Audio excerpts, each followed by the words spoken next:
tout le monde, donc j'espère que vous allez bien. On se retrouve aujourd'hui pour une nouvelle vidéo. 1, 2, 3, je recommence, une nouvelle vidéo, je parle trop vite. Où donc on va parler de mon bilan de lecture 2020 et de thé. Allez!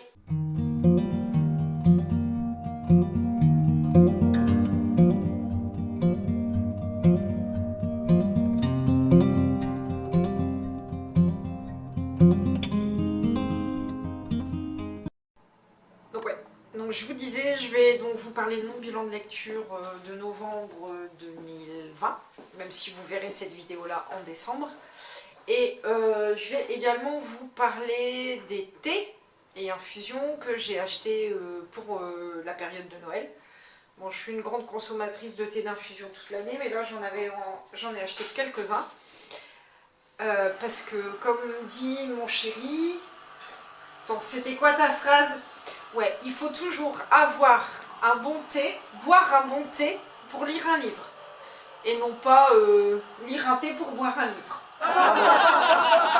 Donc, voilà, donc je vais vous les présenter. Donc, ils viennent tous de chez Daman Frères. Voilà, tac. Donc, le premier, c'est Rooibos Caramel Toffee. Donc, Rooibos arôme caramel et pétales de fleurs. Il est top. Non, je vous dis qu'il est top, mais je ne l'ai pas encore bu celui-là. Alors celui-là, Rooibos Paul et Virginie, donc c'est le préféré de mon fils. Donc Rooibos, alors attendez, hein, la vieille que je suis. Rooibos, purée, j'arrive pas à lire. Bah non, j'arrive pas à lire. Il y a de la fraise, de la framboise, de la groseille, de la vanille, du caramel, des fraises des bois et des cerises. Tu veux une loupe? Bah non, mais... Enfin voilà. 43 ans, voilà. Ensuite, Rooibos Carrot Cake. Donc là, c'est le cri plus grand, donc ça va aller mieux. Donc Rooibos, cannelle, gingembre, carotte, arôme de amande, noix de pécan et biscuits. Et le petit dernier, la tisane pécan pie. Celle-là, c'est ma préférée. Donc tilleul, écorce de... Purée, j'arrive pas à lire. Cynorrhodon, verveine, arôme de noisette, noix de pécan, amande, pistache, miel et pétales de fleurs. Celui-ci, c'est mon préféré. Pécan pie de chez Daman. Il est top. Sinon, j'avais pris aussi celui de chez, mais je l'ai fini, de chez du Palais d'été. Une infusion de Noël. C'était pas mal aussi. Mais je sais plus, si vous allez sur leur site, que vous tapez infusion de Noël, il y avait aussi de la cannelle, enfin des trucs comme ça. Et là, ma jolie tasse. Voilà, qui vient de chez Zodio il y a quelques années. C'est Paul et Virginie dedans. Voilà, comme ça vous savez tout. J'ai beaucoup de mugs, hein, mais un jour peut-être que je les montre, mais il y en a pour 3 pounds. Bon, voilà. Maintenant on va commencer avec le bilan de lecture 2020, mais duquel mois de novembre. Donc, parce que quand vous verrez cette vidéo, ce sera le mois de décembre. Je suis en plein Cold Winter Challenge, comme vous le savez. Donc, en janvier et février, il y aura beaucoup de lectures hivernales et de Noël. Donc, voilà. Mais on va passer tout de suite au bilan. Donc, qu'est-ce que j'ai lu en novembre? Donc, Agatha Raisin, j'ai continué. J'en lis 1 à 2 par mois, pas plus, pour faire durer le suspense. Donc le tome 3, pas de peau pour la jardinière. Excusez-moi, je suis un petit peu enrhumée. Donc de retour dans les Cotswolds, après de longues vacances, Agatha découvre que son voisin James, objet de tous ses fantasmes, est tombé sur le charme d'une nouvelle venue au village. Aussi élégante qu'amusante, Marie est une jardinière hors perne, bien sûr. Ah, je me fatigue toute seule, hein. C'est une jardinière hors pair. Et la journée porte ouverte des jardins de Carcely s'annonce déjà comme son triomphe. Mais une Agatha Raisin ne s'incline pas avant d'avoir combattu. quitte à se livrer à l'une de ces petites supercheries peu reluisantes dont elle a le secret. C'est alors que la belle Marie est retrouvée morte, enfoncée tête la première dans un de ses grands pots de fleurs.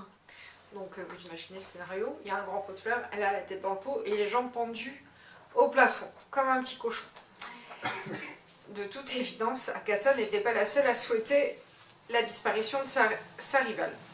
Bon bah, c'est Agatha Raisin, c'est une valeur sûre, c'est vraiment aussi bien réussi que les précédentes, donc le tome 2 et 1. Bon, moi j'aime toujours autant Agatha, avec son tempérament, son côté fouineur, son œil aguerri. Et si on rajoute dans ce tome une pointe de séduction, bah Agatha Raisin n'a pas fini de faire parler d'elle. Bon, et moi en ce qui concerne, j'ai hâte de lire le tome 4. Peut-être que je le lirai en décembre ou en janvier. On verra, mais nul doute que je le lirai très prochainement.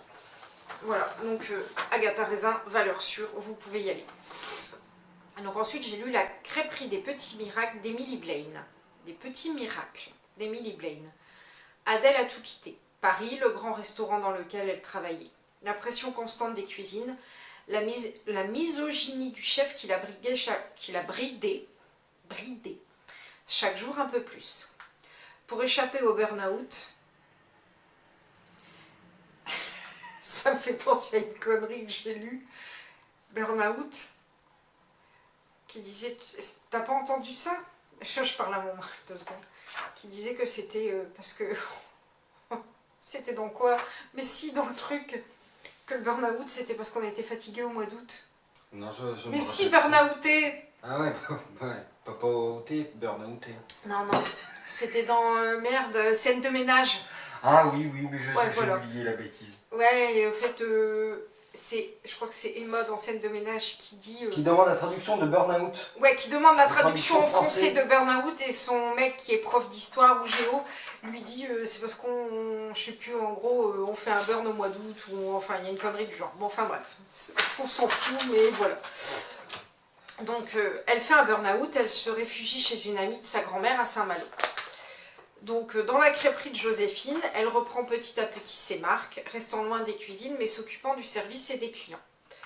Dans ce cocon gourmand et chaleureux, elle devient celle à qui l'on demande des conseils d'écriture pour un discours municipal, un dossier de candidature ou une lettre de réclamation. Alors, quand la crêperie est menacée de fermeture, Adèle est prête à tout pour empêcher que ce bastion d'humanité et de bienveillance ne disparaisse. À tout, y compris à convaincre Arnaud Langlois, puissant homme d'affaires fraîchement divorcé, de devenir son associé. C'est vraiment une lecture doudou, genre que vous pouvez lire même en ce moment, en plein confinement, ou parce que c'est Noël. Non, pas longtemps. C'est vraiment une lecture qui fait du bien. C'est ce que j'appelle la lecture sans prise de tête, sans réflexion. C'est-à-dire que vous lisez et vous vous laissez porter. C'est pas un coup de cœur. Alors je le regrette un peu que ce soit pas un coup de cœur, mais le personnage d'Adèle, donc l'héroïne du livre, ben, son personnage n'est vraiment pas assez développé.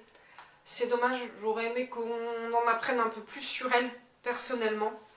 Et les personnages aussi,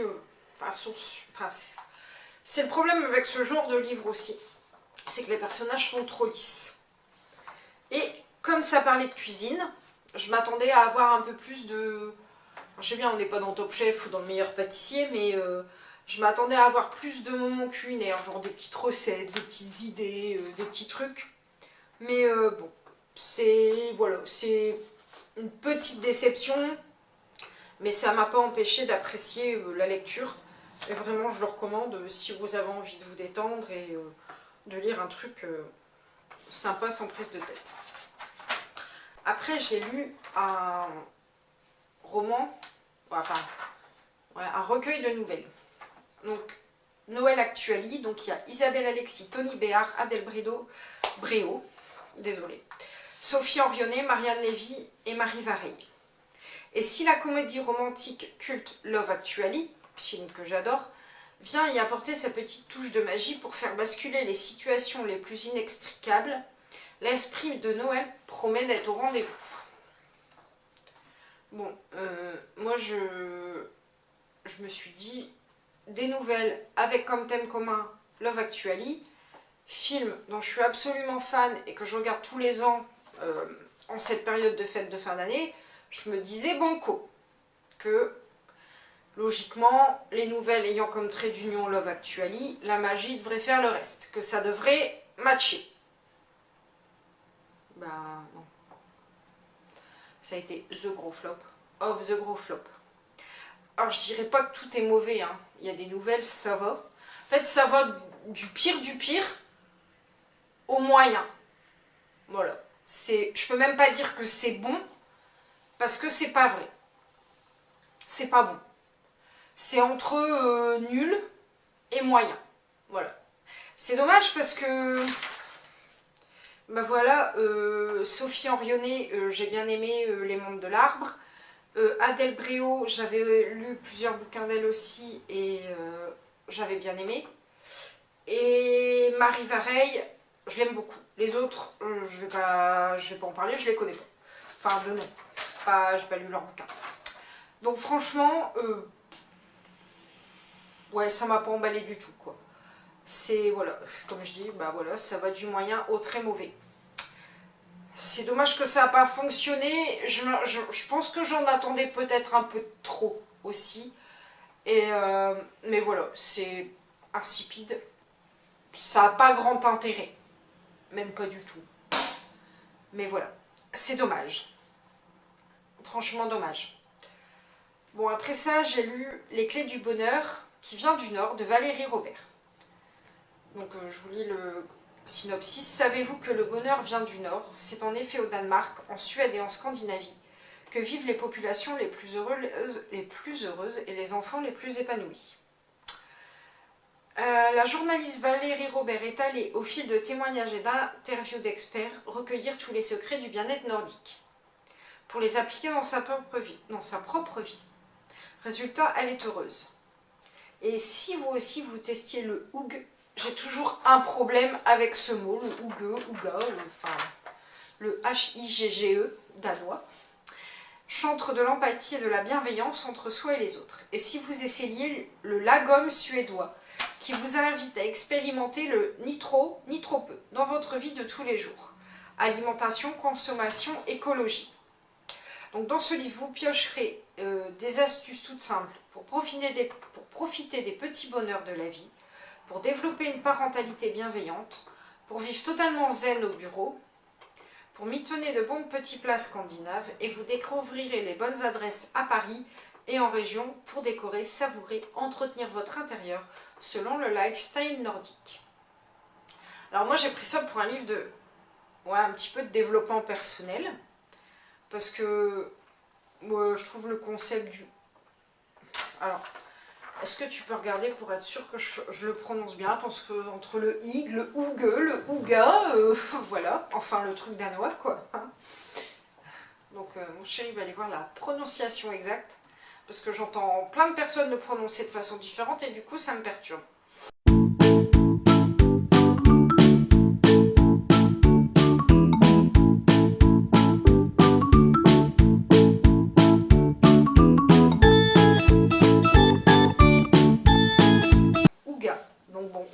Rester sur Ouga.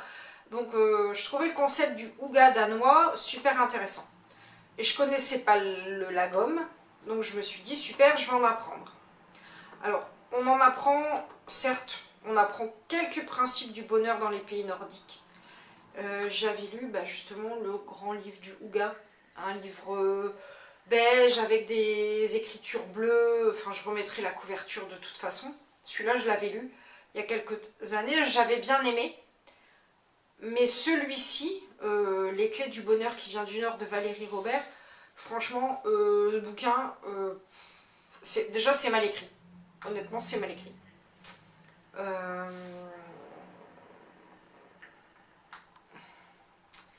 Voilà, elle a beau être journaliste, ouais. Je suis désolée pour elle, hein, je la connais pas en même temps, donc je m'en fiche un peu. Mais franchement, c'est pas parce qu'on est journaliste qu'on est capable d'écrire un livre. Enfin voilà, c'est mauvais. Mais vraiment, c'est mauvais, ça n'a aucun intérêt. Voilà. En fait, en gros, son truc, c'est vous prendriez un catalogue Ikea. Vous prendriez un catalogue Ikea, vous diriez, voilà, si tu veux des trucs Ouga, tu vas acheter tel canapé chez Ikea, tu vas acheter telle housse de couette chez Ikea, tu vas acheter ta nourriture dans l'épicerie, truc machin, rue machin à Paris. Bon, déjà, je suis pas parisienne, hein, j'habite à côté de Lille, quoi, dans les Hauts-de-France. Bon, ça, j'en avais déjà dit dans une autre vidéo. Mais en gros, en fait, j'ai trouvé que son bouquin, voilà, c'est juste de la pub pour des marques, quoi. Ouais, c'est un annuaire, en fait, limite. C'est que du placement de produits, et en plus, c'est fait de façon assez vulgaire et assez grossière, quoi. Donc, franchement, ouais. Alors, ça me fait marrer parce que le lagom, c'est le côté on vit, on n'achète pas trop de trucs superflus. Genre, on n'a pas besoin d'avoir 45 000 paires de chaussures, on n'a pas besoin d'avoir 4 jeans noirs et 3 robes noires et 5 manteaux bleus. Hein, je parle voilà, ou d'avoir 10 000 sacs à main dans ses affaires. Mais elle nous fout quand même la blinde d'adresse de placement de produits. Donc il y a un moment, si on écrit un bouquin sur le... je sais plus comment c'est tourné, vivre peu, enfin voilà, c'était quoi la phrase, ni trop peu, ben, on évite d'aller donner la blinde d'adresse commerciale qui ne servent à rien. Donc bon, un bouquin, franchement, ouais, si vous l'avez, je sais pas, arrachez les pages, faites du PQ, enfin bon, bref, voilà. Non, je rigole, hein, c'est une plaisanterie, hein. Enfin, faites ce que vous voulez après, c'est pas mon problème, quoi. Bon, on va passer à autre chose. Donc après, j'ai lu « N'attends pas que les orages passent et apprends à danser sous la pluie » de Véronique Massier-Jacques. Alors, j'espère que j'écorche pas son nom. Donc, synopsis. Emma anime la matinale de WMR. Passionnée et impliquée, elle donne tout son temps à cette petite radio généraliste. Sur le papier, elle est simple reporter, alors qu'elle assume en réalité les responsabilités d'un chef d'édition. La matinale avec Benjamin, mais aussi la couverture des événements extérieurs, la formation des stagiaires et la rédaction des chroniques. Après 6 ans de bons et plus que loyaux services, en l'absence de promotion, elle s'interroge sur le sens de son dévouement. Une interview avec le charismatique Julien Vascos, auteur à succès de romans initiatiques, va tout changer. Quand Emma le rencontre, l'écrivain lui propose de participer à une expérience innovante. Un coaching de vie virtuel et personnalisé. Voilà, un coaching de vie virtuel et personnalisé. Donc, j'ai beaucoup aimé. C'est un livre, bon, il est classé en développement personnel. Pour ma part, il est plutôt à mi-chemin entre le roman et le livre de développement personnel.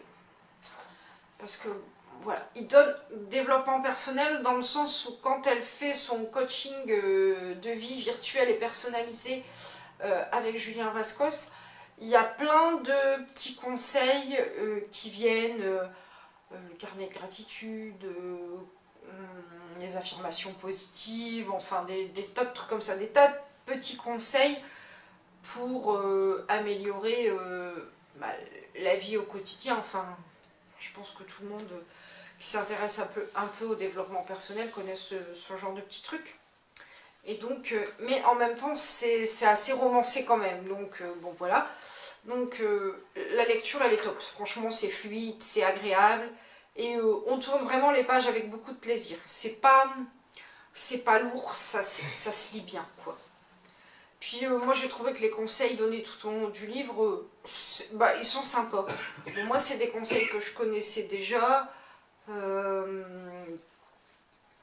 j'avais déjà lu dans d'autres livres de développement personnel ou que j'ai pris dans le programme de développement personnel d'Héloïse, petit traité pour une vie merveilleuse. Je mettrai le lien en barre d'infos. Et donc les petits conseils qui sont donnés tout au long du livre, ils sont sympas. Que ce soit pour la vie pro ou la vie perso, de toute façon, ça peut toujours servir. J'ai vraiment bien aimé cette lecture. C'est pas un coup de cœur, parce que bon, Ouais, c'est sympa, mais c'est pas un coup de cœur. Mais j'ai vraiment passé un bon moment. Donc je peux que vous le recommander. Franchement, lisez-le, ça se lit bien, ça se lit vite, c'est sympa. Donc voilà. Donc maintenant, on va arriver au dernier livre de mon mois de novembre. Donc l'accro du shopping Fête Noël de Sophie Kinsella. Bah ouais, mon cher et tendre qui me fait des grimaces. Donc l'accro du shopping est bien décidé à faire de Noël une fête inoubliable. Donc là je vous lis le synopsis. Et inoubliable elle le sera, pour le pire et surtout pour le meilleur. Le grand retour de l'accro pour une comédie tendre, drôle et pile dans l'air du temps, le cadeau idéal pour les fêtes. Becky Bloomwood l'a décidé cette année, cette année, Noël se fera chez elle. Une nouvelle qui curieusement soulève un certain scepticisme au sein de sa famille. Ses parents rechignent à l'idée de passer les fêtes à la campagne, eux qui vivent depuis quelque temps une vie de hipster dans le quartier branché de Shoreditch. Sa demi-sœur Jess, qui ne voit aucun intérêt à ces fêtes capitalistes et consuméristes, l'avertit déjà que le menu devrait être vegan. Même Luc, son mari, a l'air plus préoccupé par les demandes très pressantes d'une certaine Nadine pour de mystérieuses affaires financières que par la course au cadeau. La tâche s'annonce donc rude, mais impossible n'est pas Becky. Bien décidée à recréer la magie de Noël, Becky va faire de cette fête un événement inoubliable pour le pire et surtout pour le meilleur. Bon, après, c'est Sophie Kinsella, c'est l'accro du shopping, c'est le tome 9 des aventures de Becky. Moi j'ai lu tous ceux d'avant. Et moi franchement je m'en lasse pas. Alors c'est vrai, c'est pas de la super grande littérature, mais moi j'adore. Et ça m'a même donné envie de relire la saga depuis le début. C'est pas dans mes priorités de lecture, mais peut-être que je le ferai en 2021. Bon, j'avais un peu peur, j'avoue quand même, tome 9, que ce soit du réchauffé. Je me suis dit, il n'y aura pas grande nouveauté, des choses comme ça. Mais j'ai franchement été ravie de retrouver la plume de Sophie Kinsella et j'ai franchement adoré le tome. J'ai retrouvé la Becky habituelle, hein, pleine de vie, un peu faux-folle et qui a toujours le chic pour se mettre dans des situations farfelues et rocambolesques. J'ai vraiment passé un super moment avec une chouette ambiance de Noël. Bref, si vous aimez cette saga, vaut mieux les lire, à la suite.